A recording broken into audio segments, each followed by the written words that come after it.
I think anytime I release anything, the interpretation is going to be up to the audience. However, I would like to say most of this album has nothing to do with what everyone may go to. And I think it's important for me to say that because I've evolved so much and I have experienced life with new people. I've had to go through transitions with friends and lose people in my life and gain new people, and I've had a whole new life forever.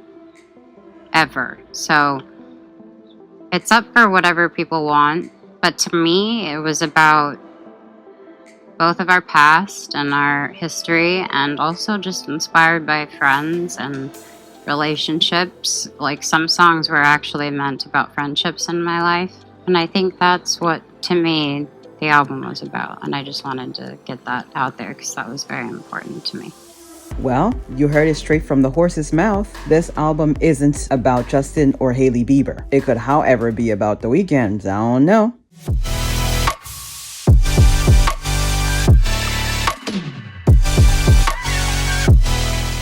What's up, beautiful people, and welcome back to my channel. My name is Yaira, better known as simply Yaya. I am proud African from Cameroon, born and bred. I worked for Disney for the better half of my young adult life, and more recently, Whole Foods. I'm always working on leveling and glowing up, and I have a Master of Science in Journalism, which informs how I view and discuss some aspects of pop culture on this channel. I'm gonna come right out and be honest. I've never been much of a Selena Gomez fan. No shade, no tea. She was definitely a big deal in the music space in the late 2000s into the 2010s.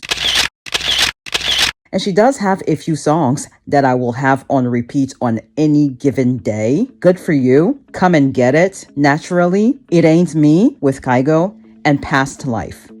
Who Says was pretty cool too, as well as Hands to Myself. And that's precisely my point. Out of her vast music catalog, I only vibe with 7 of her songs. But then, I listened to this album.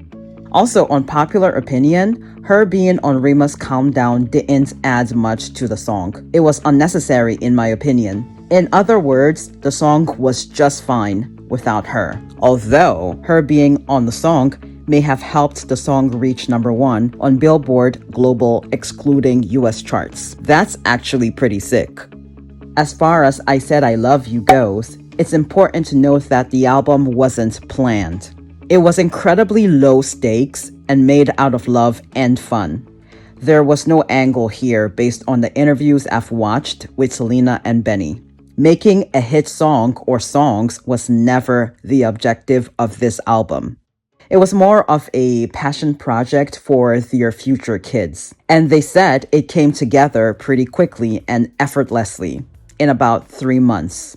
With that in mind, and not really being a fan, I went into this with not so high of an expectation. Again, no shade. I really enjoyed the interviews with both of them discussing how the album came to be and how they even met and when they started dating. The one with Jay Shetty was great, as well as First We Feast. Very insightful. First We Feast has this incredible ability to bring out the humanity in a lot of the guests, who also happen to be famous. And I'm saying this only having watched 2 episodes, the one with Lady Gaga, and now the one with Selena Gomez and Benny Blanco. Perhaps because sharing a casual meal with the interviewer makes everything less awkward and incredibly low stakes. I won't go through every single track on the album, just standouts. That being said, Younger and Hotter Than Me. Younger and Hotter Than Me caught me off guard. I was thinking it was going to be sassy, flirty, spicy even. No, so many themes to explore. In one of the interviews, they discussed it being about childhood stardom and fame, hence the video of Selena waking up and going back to sleep on set. It's also reflective of feeling insecure as she grew older and longing for her younger years when she was more confident. I really liked this song. It's giving strong Olivia and Billie Eilish vibes, which is just as well. Phineas, Billy's brother, and Benny collaborated to create this masterpiece. So simple and stripped down, and yet brilliant. Call Me When You Break Up.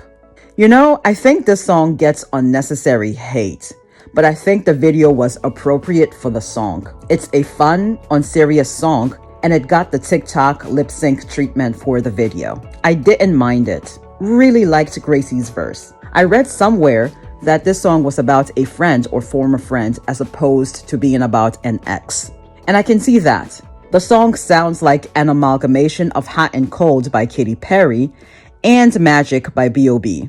Not so surprising considering Benny produced several of Katy Perry's hits, including Hot and Cold. The song is catchy, but I prefer the acoustic version. How Does It Feel to Be Forgotten is so savage. It sounds similar to You Said You Were Sorry. I really like those two. They are Taylor-coded. Doesn't surprise me. Taylor's her bestie.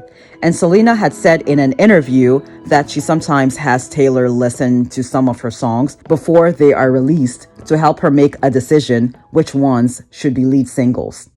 Very nice.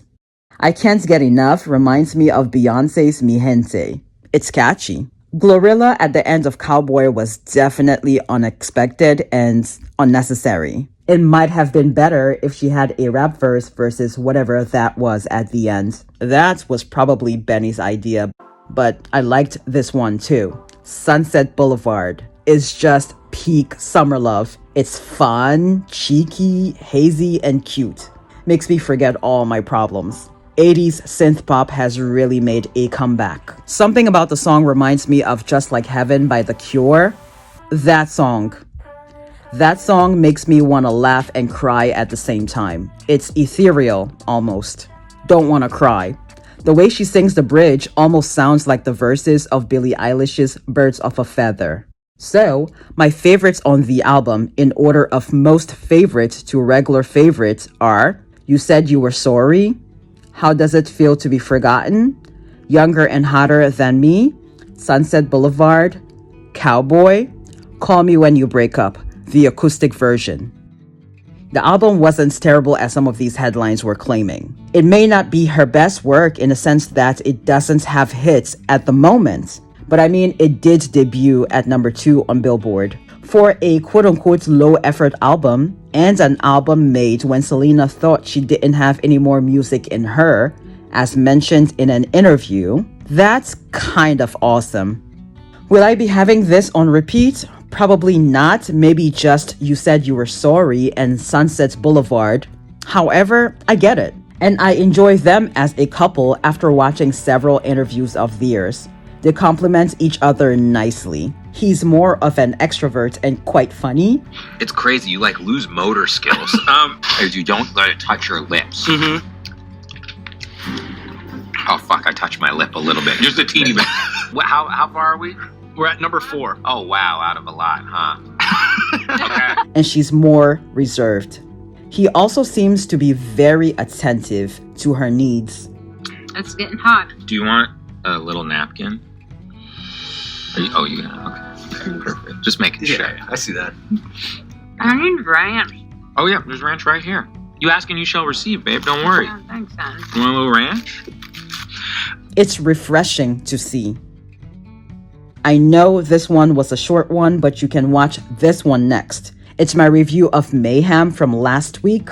Hope you enjoy, and I'll see you next week with a double feature review of Normani's Dopamine and Camila Cabello's XOXO from last year. And then we'll see about Sabrina Carpenter's Short and Sweet, and perhaps Doechie's Alligator Bites Never Heal.